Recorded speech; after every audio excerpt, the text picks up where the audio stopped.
সভাপতি অধ্যাপক মোহাম্মদ আসাদুল ইসলাম, তাকে আমরা অভিনন্দন জানাচ্ছি।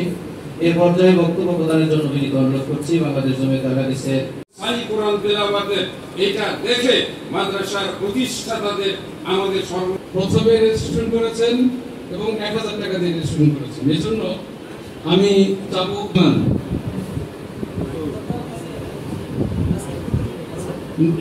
আব্দুর রহমান তাদের বাবুর্চি, তাদের যে মানে সার্ভিস যারা দেয় অফিসের, কেউ স্যারকে এখনই আহ্বান করছি বক্তব্য দেওয়ার জন্য।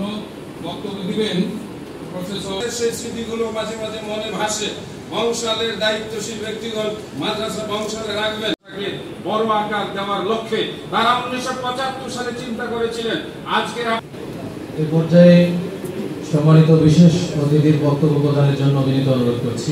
বের হয়ে আস্তাগফিরুল্লাহ বলে তওবা করলাম, এখানে পড়া যাবে না।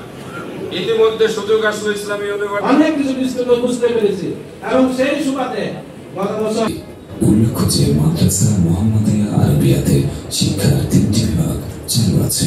প্রথম আমি বললাম 2 রাকাত করবো, তারপর 2 রাকাত করবো, উনি 4 রাকাত পড়ালেন ও দারুল ইসলামী কমপ্লেক্স রাজশাহী প্রতিষ্ঠাতা পরিচালক ডক্টর মুজাফফর। একটি গ্রামে 8টি জুমা মসজিদ, এত বড় গ্রাম বাংলাদেশে আমি দ্বিতীয়টি। আর তার আগে মার্কায় পাত্র দিবা হাল জাযাউল ইহসান ইল্লা ইহসান, তাই তো বক্তব্য রাখলেন।